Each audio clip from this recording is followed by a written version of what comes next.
Bon dia des de la Conselleria de Transports Internacionals. He llegit que per fer feina a CMT, Empresa Municipal de Transport de Ciutat, ja no fa falta saber català. Fantàstic, perquè això ja deixa clar una cosa. El bus no és perquè mos moguem nosaltres, és perquè se moguin ells. Jo ja m'imagino la nova entrevista de feina. Que saps anglès? Yes, perfecte. I el català? No. Encara millor.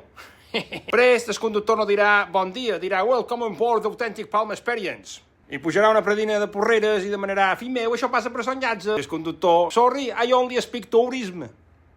Jo crec que això encara és poquet, perquè prest també exigiran saber recomanar un brunch o saber recomanar unes bones fotos per Instagram. I si un mallorquí demana això arriba a Son Gotleu, el conductor li contestarà this area is not included in this experience.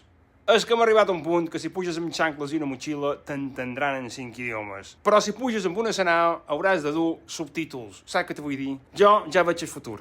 Una predina puja a l'autobús. Bon dia! I sonarà una veu per allà que dirà language not supported. I després mos diuen és que això és modernitzar-se. No. Modernitzar-se és posar autobusos que passin a l'hora, no convertir una predina de campus en un estudiant d'Erasmus. Perquè en el ritme que anem, prest el primer mallorquí que puja en autobús haurà de començar dient Excuse me...